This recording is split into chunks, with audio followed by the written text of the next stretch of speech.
Hello friends, কেমন আছো? আশা করি সবাই ভালোই রয়েছো। সামনে কিন্তু তোমাদের ডাব্লিউপি এক্সাম। এবারে কিন্তু ডাব্লিউপিতে প্রিলিয়ার হচ্ছে না, ঠিক আছে? ডাইরেক্ট কিন্তু মেন এক্সাম হবে, একটাই পরীক্ষা হবে, ঠিক আছে? একটা পরীক্ষায় পাস করতে পারলে পারলে, আর না পারলে একেবারে বাইরে হয়ে যাবে, ঠিক আছে? সেটাই মাথায় রেখে আমরা এই চ্যানেলটিতে প্রত্যেক দিন 25টি করে প্রশ্ন কিন্তু নিয়ে আসবো। যদি প্রশ্নগুলো তোমাদের হেল্পফুল বলে মনে হয় তাহলে আমাদের চ্যানেল সাবস্ক্রাইব করতে পারেন, ঠিক আছে? তো আজকের প্রথম প্রশ্ন চলো দেখি। এগুলো কিন্তু আজকের যে সমস্ত প্রশ্নগুলো করাচ্ছি এগুলো কিন্তু 2018 সালের ডাব্লিউবি কনস্টেবল মেন্স পরীক্ষাতে আসা প্রশ্ন, ঠিক আছে? এই প্রশ্নগুলো ধরেই চলতে পারো যে এই ধরনেরই প্রশ্ন এবারও কিন্তু আসতে পারে, ঠিক আছে? আসবে এটা কিন্তু না, এই ধরনের প্রশ্ন আসতে পারে, ঠিক আছে? তো চলো আজকের প্রথম প্রশ্ন দেখি। প্রথম প্রশ্ন হচ্ছে কি, যে জার্মান শিল্পার তৈরি করতে নিম্নের কোন উপাদানগুলি প্রয়োজন? পারে ফ্রেন্ডস উত্তর করো তোমরাও। এটির ফ্রেন্ডস উত্তর হয়ে যাবে এটির ফ্রেন্ডস উত্তর হয়ে যাবে তামা, দস্তা ও নিকেল, যেটাকে কিন্তু ইংরেজি নাম বলে কপার, জিঙ্ক আর নিকেল, ঠিক আছে? চলো দ্বিতীয় প্রশ্ন দেখি। পৃথিবীর উচ্চতম মালভূমি কি? পামির মালভূমি, ছোট নাগপুর মালভূমি, তিব্বত মালভূমি না আনাতোলিয়া মালভূমি? পারলে ফ্রেন্ডস উত্তর করুন। এটি ফ্রেন্ডস উত্তর হয়ে যাবে পামির মালভূমি, ঠিক আছে? এ নম্বর উত্তরটি হয়ে যাবে। চলো পরের প্রশ্ন দেখি। পরের প্রশ্ন নাম্বার 3। ভারতীয় সংবিধানে কোন সংশোধনী বা অ্যামেন্ডমেন্ট এর মাধ্যমে ভোটাধিকারের বয়স 21 বছর থেকে 18 বছর করা হয়েছে? চলো ফ্রেন্ডস পারলে উত্তর করুন। অ্যাটিস ফ্রেন্ডস উত্তর হয়ে যাবে 61তম, হ্যাঁ না, 61তম সংশোধনীর মাধ্যমে, ঠিক আছে? পরের প্রশ্ন দেখি। ভারতের ম্যানচেস্টার কাকে বলে? এটা ফ্রেন্ডস উত্তর হয়ে যাবে কিন্তু আমেদাবাদ, ঠিক আছে? এটাকে আমেদাবাদকে কিন্তু ভারতের ম্যানচেস্টার বলে। আবার যদি জিজ্ঞেস করে তোমাদেরকে যে দক্ষিণ ভারতের ম্যানচেস্টার কাকে বলে, তখন কিন্তু হয়ে যাবে ফ্রেন্ডস কোয়েম্বাটুরকে দক্ষিণ ভারতের ম্যানচেস্টার বলা হয়, ঠিক আছে? চলো পরের প্রশ্ন দেখি। সূর্যের শক্তির প্রধান উৎস কি? হ্যাঁ না, সূর্যের শক্তির প্রধান উৎস কি? পারলে উত্তর করো ফ্রেন্ডস। এটির উত্তর হয়ে যাবে হাইড্রোজেন ও হিলিয়াম, ঠিক আছে? নাম্বার ডিতে রয়েছে এর উত্তর। চলো পরের প্রশ্ন দেখি। কোন নদীকে দক্ষিণ ভারতের গঙ্গা বলা হয়? কোন নদীকে দক্ষিণ ভারতের গঙ্গা বলা হয়? চলো ফ্রেন্ডস পারলে উত্তর করো। এটির ফ্রেন্ডস উত্তর হয়ে যাবে গোদাবরী, ঠিক আছে? চলো পরের প্রশ্ন দেখি। দার্শনিকের উল কাকে বলে? দার্শনিকের উল কাকে বলে? চলো ফ্রেন্ডস পারলে উত্তর করো। এটি ফ্রেন্ডস উত্তর হয়ে যাবে জিঙ্ক অক্সাইড। এটি ফ্রেন্ডস উত্তর কী হবে? জিঙ্ক অক্সাইড, ঠিক আছে? চলো পরের প্রশ্ন দেখি। বাতাসে নাইট্রোজেনের শতকরা পরিমাণ কত? পারলে ফ্রেন্ডস উত্তর করো।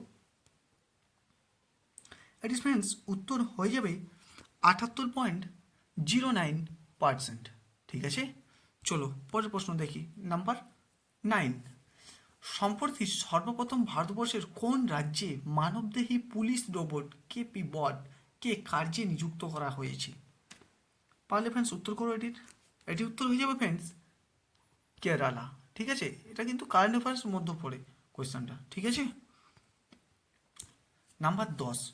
নালন্দা বিশ্ববিদ্যালয় কার রাজত্বকালে তৈরি হয়েছিল? নালন্দা বিশ্ববিদ্যালয় কার রাজত্বকালে তৈরি হয়েছিল? এটির ফ্রেন্ডস উত্তর হয়ে যাবে প্রথম কুমার গুপ্ত। রং অ্যান্সার হয়ে গেল। এটির উত্তর হবে কিন্তু প্রথম কুমার গুপ্ত। কি হবে? প্রথম কুমার গুপ্ত, ঠিক আছে? প্রথম কুমার গুপ্ত। চলো নেক্সট প্রশ্ন দেখি। ভারতবর্ষের কোন রাজ্য ফণী সাইক্লোনের জন্য সবচেয়ে বেশি ক্ষতিগ্রস্ত হয়েছে? এটা কিন্তু কারেন্ট অ্যাফেয়ার্সের মধ্যেও পড়ে, স্ট্যাটিকের মধ্যেও পড়ে, ঠিক আছে? তো দেখবে যে সমস্ত আপনি বলতে সাইক্লোন আসে সম্প্রতি পরীক্ষার আগে দেখবে এসে থাকে, সেই সব কিন্তু সাইক্লোনগুলোও কিন্তু পড়ে থাকবে যে কোন দেশ নামকরণ করেছে, হ্যাঁ না, কোন দেশ নামকরণ করেছে, হয়তো হতে পারে, বা কোন রাজ্য বেশি ক্ষতিগ্রস্ত হয়েছে, সে সম্বন্ধে কিন্তু এই এই সাইক্লোন থেকে প্রশ্ন হয়ে থাকে। ঠিক আছে, সেগুলো কিন্তু দেখে থাকবে। তাহলে ফ্রেন্ডস এটির উত্তর হয়ে যাবে ওড়িশা। ঠিক আছে, এটির উত্তর হয়ে যাবে ওড়িশা। চলো পরের প্রশ্ন দেখি, প্রশ্ন নম্বর 12। সিন্ধু সভ্যতায় নিম্নের কোন ধাতুটির ব্যবহার ছিল না? এক কথায় বলতে গেলে সিন্ধু সভ্যতার মানুষরা কোন ধাতুর ব্যবহার জানতো না। ঠিক আছে, এটির ফ্রেন্ডস উত্তর হয়ে যাবে লোহা। লোহার ব্যবহার কিন্তু এই সিন্ধু সভ্যতার মানুষরা জানতো না। ঠিক আছে, চলো পরের প্রশ্ন দেখি। নিম্নের আন্দোলনগুলির ঘটনাক্রমে সাজান। এখানে কিছুগুলো আন্দোলন দেওয়া আছে, যেগুলিকে তোমাদেরকে ঘটনাক্রম অনুযায়ী সাজাতে হবে। ঠিক আছে,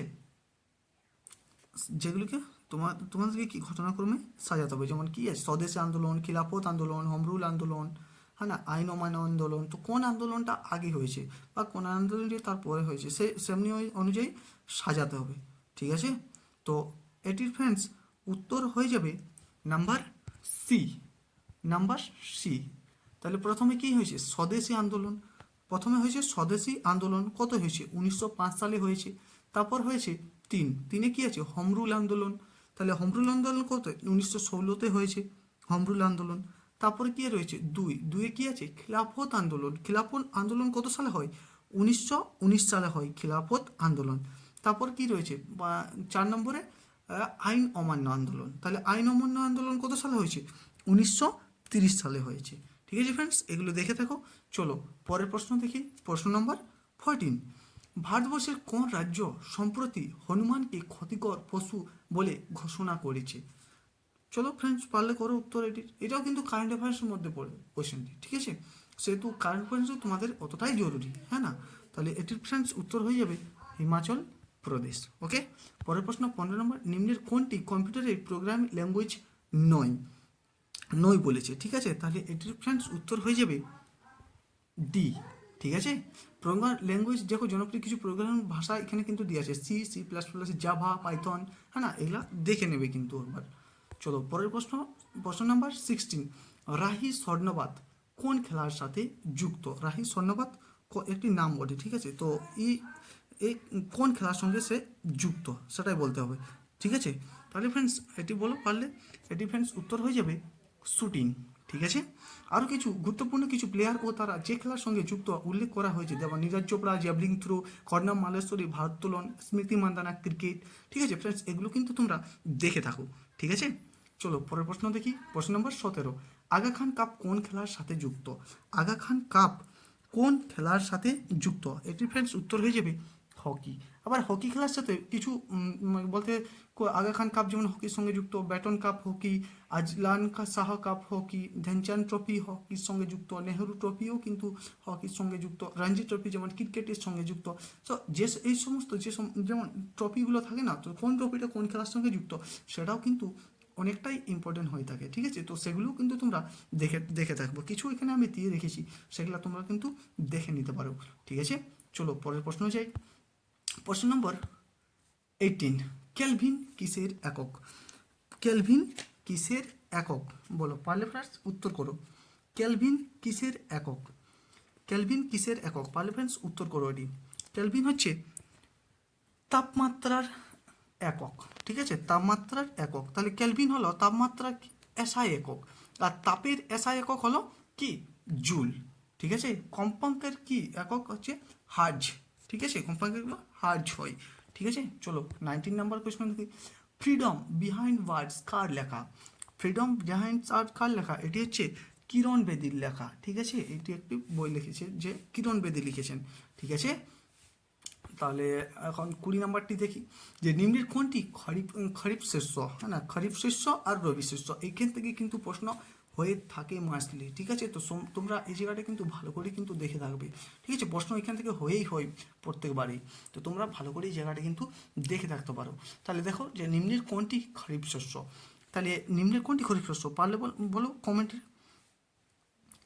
এটি ফ্রেন্ডস উত্তর হয়ে যাবে পাট। হ্যাঁ না, পাট হচ্ছে কি খরিফ শস্য, পাট হচ্ছে কি খরিফ শস্যর মধ্যে। এখানে দেখো রবি শস্য আর খরিফ শস্য কিছুগুলো লিখে দিয়েছে, যেমন গম, ছোলা, তৈলবীজ প্রভৃতি, এগুলো কিন্তু রবি শস্যের মধ্যে পড়ে। আর রবি শস্য কোন সময় চাষ করা হয়, বপন করা হয়, আর কখন সেটা তোলা হয়, এটাও কিন্তু অনেকটা ইম্পর্টেন্ট হয়ে থাকে। সো দেখো এখানে অক্টোবর নভেম্বরে বপন করে হচ্ছে, আর ফেব্রুয়ারি মার্চ মাসে ফসলটা কিন্তু তোলা হয় রবি শস্য। আর খারিফ শস্য ধান, পাট, ভুট্টা, জোয়ার, বাজরা প্রভৃতি কিন্তু খারিফ শস্যের মধ্যে পড়ে। ঠিক আছে, এগুলা খারিফ শস্যগুলো জুন জুলাই মাসে বপন করে আর নভেম্বর মাসে কিন্তু এগুলা তুলে নেওয়া হয়। ঠিক আছে, তো চলো পরের প্রশ্ন দেখি। 21 নম্বর প্রশ্ন, যে কোন ভিটামিনের অভাবে স্কারভি রোগ হয়? ভিটামিন সি এর অভাবে কিন্তু স্কারভি রোগ হয়। ভিটামিন এ, দেখো এখানে কিছু দেওয়া আছে ভিটামিন এ, যেমন দাঁতকানা, নোডার্মা এইসব হয়ে থাকে অভাবজনিত কারণ, হ্যাঁ না। এবার ভিটামিন বি 1 এর অভাবে কিন্তু বেরি হয়ে থাকে। ভিটামিন ডি এ অভাবজনিত কারণে রিকেট, শিশুদের রিকেট হয় ও অস্টিওমেলেসিয়া হয়ে থাকে, হ্যাঁ না। ভিটামিন কে রক্তক্ষরণ হয় ভিটামিন কে এর অভাবে। ঠিক আছে, চলো পরেরটি দেখি 22। পৃথিবীর দীর্ঘতম নদী কি? পৃথিবীর দীর্ঘতম নদী হচ্ছে নীল নদী। পৃথিবীর দীর্ঘতম নদী হচ্ছে নীল নদী, হ্যাঁ না। পৃথিবীর দীর্ঘতম নদী হচ্ছে নীল নদী। তো 23 দেখি, বিভিন্ন মৌলের বিভিন্ন পরমাণু নিউট্রন সংখ্যা এক কিন্তু প্রোটন সংখ্যা ভিন্ন হলে তাকে কি বলে? তাহলে 23 নম্বর কোশ্চেনটা দেখতে পারো, কি হবে বলো পারলে। ফ্রেন্ডস, এটির উত্তর হয়ে যাবে কিন্তু আইসোটোন বলে। ঠিক আছে, আইসোটোন বলে। 24 নম্বর প্রশ্ন, নিম্নের কোন অসামান্য অবদানের জন্য শান্তিস্বরূপ ভাটনগর পুরস্কার দেওয়া হয় থেকে পারলে ফ্রেন্ডস এটি উত্তর করো। এটি ফ্রেন্ডস উত্তর হয়ে যাবে বিজ্ঞান ও প্রযুক্তি। বিজ্ঞান ও প্রযুক্তির ক্ষেত্রে কিন্তু শান্তিস্বরূপ ভটনাগর পুরস্কার দেওয়া হয়ে থাকে। চলো 25 নম্বর প্রশ্ন, অ্যাসিড বৃষ্টির জন্য কোন গ্যাসগুলি দায়ী? অ্যাসিড বৃষ্টির জন্য কোন গ্যাসগুলি, নিম্নের কোন গ্যাসগুলি কিন্তু দায়ী, হ্যাঁ না।